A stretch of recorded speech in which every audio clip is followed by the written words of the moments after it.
वंदे मातरम दोस्तों, आप सभी का हमारे YouTube चैनल पे स्वागत है। दोस्तों मैं फिर हाजिर हूँ एक नई वीडियो के साथ। लेकिन मैं आज की वीडियो का टाइटल आपको बताऊं उससे पहले आपको छोटी सी इन्फॉर्मेशन देना चाहूँगा कि दोस्तों मैंने अपने चैनल पे एक गिवे रखा है। अगर वो वीडियो अभी तक नहीं देखी तो डिस्क्रिप्शन में लिंक मिल जाएगा, वो वीडियो जरूर देख लीजिएगा।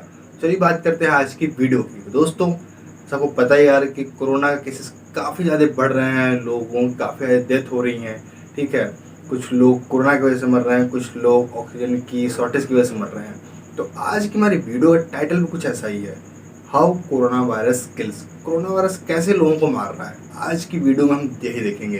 क्योंकि एक 3D एनिमेशन वीडियोज़ है जिसमें हमको स्टेप बाय स्टेप मालूम चलेगा कि कैसे कोरोना वायरस अटैक करता है, कैसे लोग कोरोना वायरस से मर रहे हैं। तो चलिए कोई समय न लेते हुए वीडियो को शुरू करते हैं। बाकी बातें हम वीडियो के एंड में करेंगे। इस वीडियो में 3D एनिमेशन की मदद से मेनली हम यही सीखेंगे कि एक बार कोरोना वायरस शरीर के अंदर एंटर कर गया उसके बाद ये इंसान को कैसे मारता है, यानी कि हाउ कोरोना वायरस किल्स। हमें दिखाई दे या नहीं, पर जब कोई इंसान खांसता है तो उसके मुंह और नाक से करीबन 3000 सलाइवा ड्रॉपलेट्स निकलती हैं, और जब इंसान छींकता है तो करीबन 40,000 ड्रॉपलेट्स निकलती हैं। अब चौंकाने वाली बात यह है कि इस एक सलाइवा ड्रॉपलेट में, यानी कि इस एक थूक की बूंद में करीबन 20 लाख कोरोना वायरस तक होते हैं।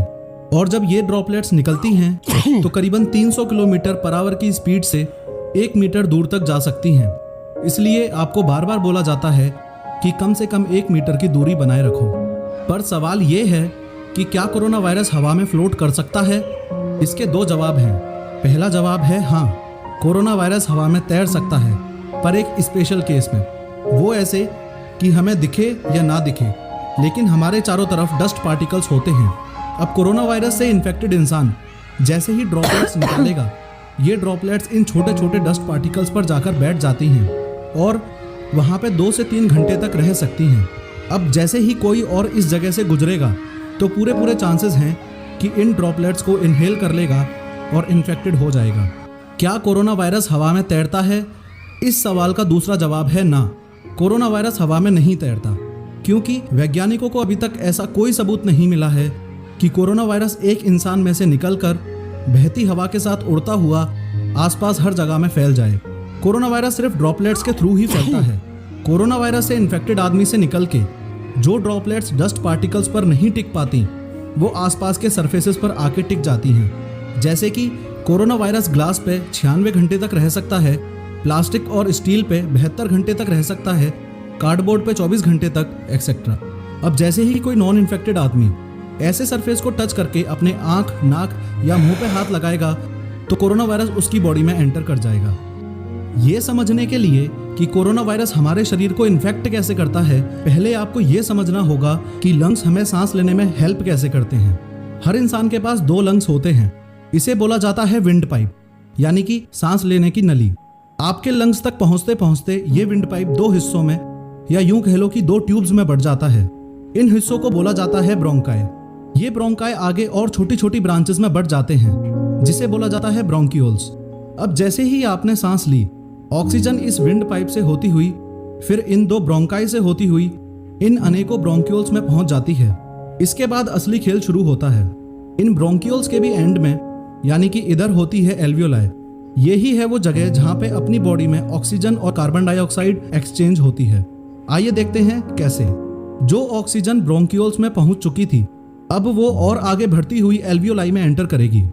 अपने दोनों लंग्स में टोटल 60 करोड़ एल्वियोलाई होती हैं और ये बहुत ज़्यादा फ्लेक्सिबल होती हैं। फ्लेक्सिबल मतलब जब हम सांस लेते हैं तो ये एल्वियोलाई इन्फ्लेट यानी कि फूल जाती है, और जब हम सांस छोड़ते हैं तो ये एल्वियोलाई डिफ्लेट यानी कि सिकुड़ जाती है। सांस अंदर तो इन्फ्लेट, सांस बाहर तो डिफ्लेट। अब होता ये है कि ये एल्वियोलाई पूरी तरह से कैपिलरीज से यानी कि कोशिकाओं से घिरी हुई होती है। ये वो ही कोशिकाएं हैं जिनमें हमारा खून बहता है। खास बात यह है कि इस एल्वियोलाई और कैपिलरी की बाउंड्री इतनी हद से ज्यादा पतली होती है कि इसमें ऑक्सीजन और कार्बन डाइऑक्साइड भी आर पार क्रॉस कर सकते हैं। अब ध्यान से समझना, बॉडी में जितनी भी कार्बन डाइऑक्साइड यानी कि CO2 थी, वो कैपिलरी से एल्वियोलाई में आई और सांस छोड़ते वक्त शरीर से बाहर चली गई। और एल्वियोलाई में जो ऑक्सीजन यानी कि O2 हमने अंदर ली थी, वो इन कैपिलरीज के द्वारा हार्ट में चली जाती है और फिर बाकी शरीर में। CO2 कैपिलरी से एल्वियोलाई में और फिर बाहर, एंड O2 एल्वियोलाई से कैपिलरीज में और फिर शरीर के अंदर। खैर, अब आपने शायद बचपन में पढ़ा होगा कि हमारा पूरा शरीर सेल से ही बनता है, तो अब ऑब्वियस सी बात है कि ये एल्वियोलाई जो हमारे लंग्स की एंडिंग है वो भी सेल से ही बनी है। ये ब्रोंक्यूल्स भी सेल से बने हैं, ये ब्रोंकाई भी सेल से बनी है। Lungs, wind pipe, stomach, brain वगैरह सब सेल से बना है। अगर इस जगह बहुत ज़्यादा जूम इन कर दिया जाए तो जिस सेल की हम बात कर रहे हैं वो कुछ ऐसा होता है। ये हमारे शरीर की सबसे छोटी यूनिट है। हमारा शरीर ऐसे 37 लाख करोड़ सेल्स से मिलकर बना है। इसमें बाहर की तरफ ये सेल मेम्ब्रेन यानी कि एक प्रकार की बाउंड्री होती है। सारा खेल इस सेल मेम्ब्रेन में घुसने का है। अगर ये कोरोना वायरस इस सेल मेम्ब्रेन में घुस गया तो फिर वो अपनी करोड़ों कॉपीज बना लेगा और इंसान को इन्फेक्ट कर देगा। अब ध्यान से समझो कि कोरोना वायरस सेल में घुसता कैसे है। मैक्सिमम केसेस में ये कोरोना वायरस इन लंग्स की बाउंड्री वाले सेल्स पर ही अटैक करता है। क्यों? ऐसा क्यों? हाथ के सेल्स में नहीं, पैर के सेल्स में नहीं, ब्रेन के सेल्स में नहीं, सिर्फ लंग्स की बाउंड्री वाले सेल में ही क्यों? क्योंकि लंग्स की बाउंड्री वाले सेल में ACE2 रिसेप्टर पाया जाता है। अब जैसे कोरोना वायरस के ऊपर ये कांटे लगे हुए होते हैं, वैसे ही लंग्स की बाउंड्री वाले सेल्स के ऊपर भी कांटे लगे हुए होते हैं। कोरोना वायरस वाले कांटों को स्पाइक प्रोटीन बोला जाता है और सेल्स के ऊपर लगे कांटों को ACE2 रिसेप्टर बोला जाता है। इसको आप ऐसे समझ सकते हो कि ये कोरोना वायरस पे जो स्पाइक प्रोटीन है वो चाबी है और सेल पर जो ACE2 रिसेप्टर है वो ताला है। यही कारण है कि कोरोना वायरस हाथ के सेल्स में नहीं, पैर के सेल्स में नहीं, ब्रेन के सेल्स में नहीं, सिर्फ लंग्स की बाउंड्री वाले सेल्स पर ही अटैक करता है। क्योंकि हाथ, पैर, ब्रेन के सेल्स में ACE2 रिसेप्टर नहीं पाया जाता और जो इस कोरोना वायरस की चाबी का सही ताला है वो लंग्स के सेल पे ही है। ध्यान में रखने वाली बात यह है कि ये सेल मेम्ब्रेन सेमी परमिएबल होती है। इसका मतलब सेल के आसपास प्रेजेंट सभी चीजें सेल के अंदर एंटर नहीं कर सकती, पर कोई कर सकती हैं। जैसे न्यूट्रिएंट सेल के बाहर से अंदर जा सकते हैं और सेल के अंदर जो वेस्ट मटेरियल होगा वो बाहर जा सकता है। अब जैसे ही सेल के ACE2 रिसेप्टर पर ये कोरोना वायरस जाके लॉक हो जाता है, वैसे ही सेल को लगता है ये फ्रेंडली चीज है और सेल एंट्री अलाउड कर देता है। बस यहीं से तबाही शुरू। अब कोरोना वायरस अपना RNA डायरेक्टली सेल के अंदर ट्रांसफर कर देगा और पूरे सेल को हाईजैक कर लेगा। आसान भाषा में कहूँ तो कोरोना वायरस सेल को बोलेगा कि जो भी काम तू कर रहा था वो बंद कर और जो काम मैं बताता हूँ वो कर, मेरी कॉपीज बना। ये जो कोरोना वायरस का RNA है, इसके जीनोमिक कोड्स के अंदर कॉपीज बनाने की इंस्ट्रक्शंस होती हैं। अब कुछ ही दिनों में हमारा बॉडी सेल कोरोना वायरस की लाखों करोड़ों कॉपीज बना देगा और कम स्पेस होने की वजह से प्लस दूसरे कारणों की वजह से खुद डिस्ट्रॉय हो जाएगा। अब मान लीजिए कोरोना वायरस इंसान की बॉडी में 1 तारीख को एंटर किया, तो सबसे पहली बार इन्फेक्शन फैलाने में, या यूं कह लो कि ये सबसे पहला सेल डिस्ट्रॉय होकर कोरोना वायरस की करोड़ों कॉपीज बनने में 2 से 10 दिन तक लग सकते हैं। इसी समय को इंक्यूबेशन पीरियड बोलते हैं। यही सबसे बड़ा कारण है कि कोरोना वायरस इतनी तेजी से पूरी दुनिया में फैल रहा है।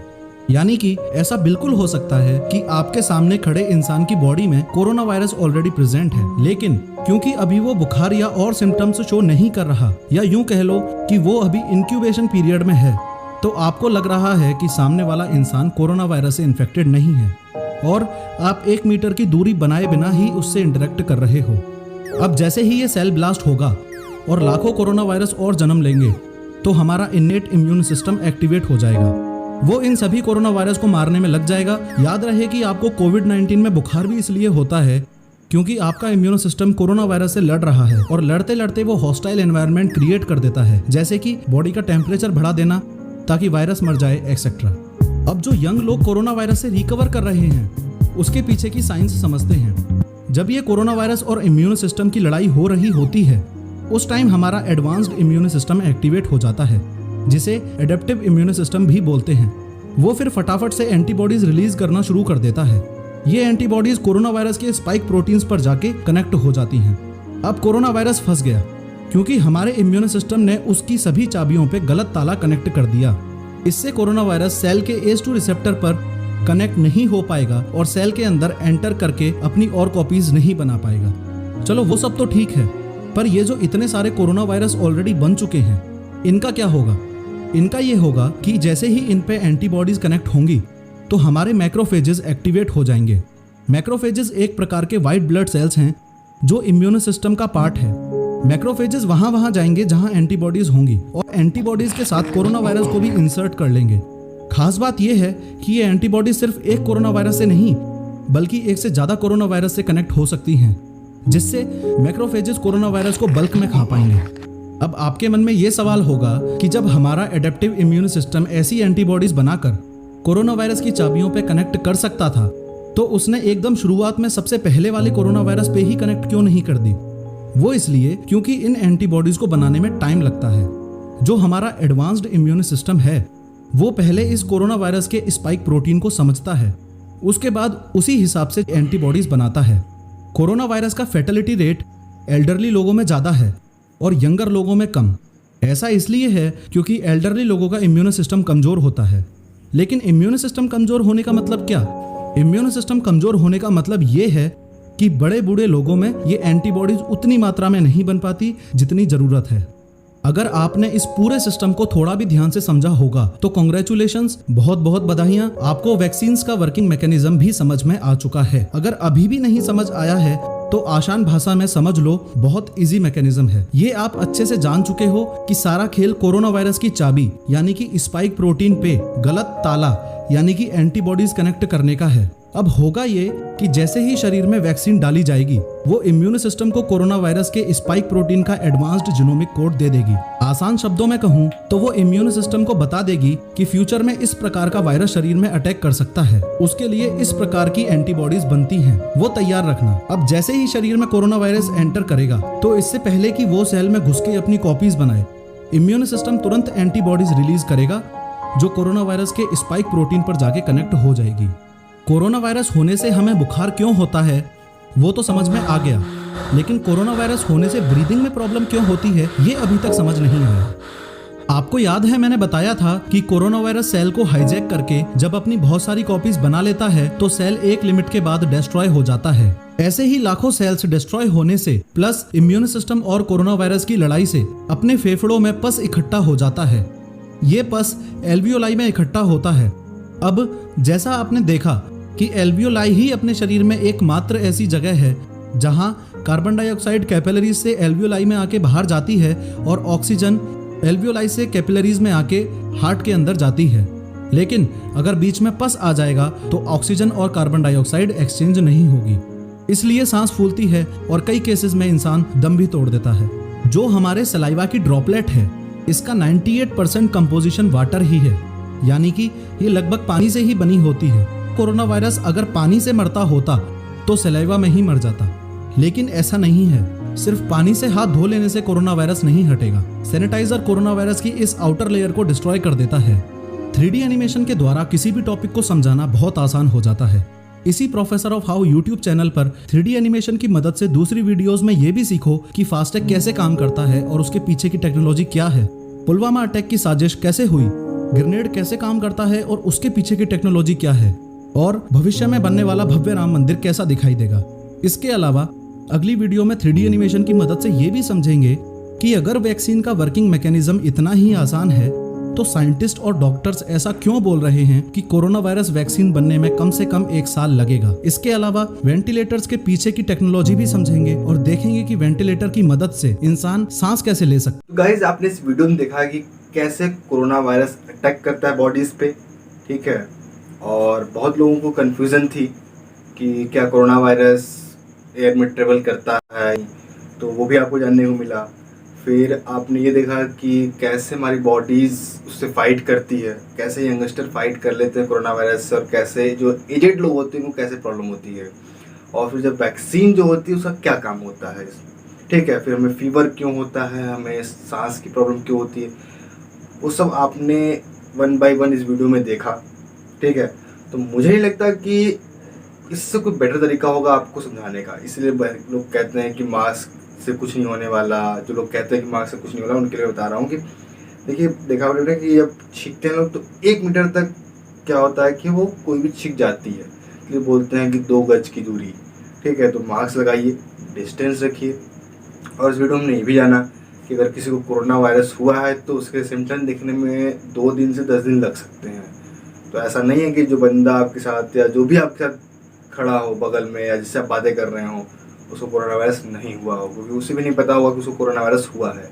ठीक है, जब तक लोगों को फीवर नहीं हो रहा है या लोगों को सांस लेने में दिक्कत नहीं हो रहा, तो लोगों को पता नहीं चल रहा है, तो लोग बिंदास घूम रहे हैं बिना किसी केयर के। ठीक है, वो केयरलेस बने हुए हैं। तो सावधान रहिए, सतर्क रहिए और घर में सुरक्षित रहिए। ठीक है, मेरी तो यही रिक्वेस्ट है, और वैक्सीन जरूर लगवाइए।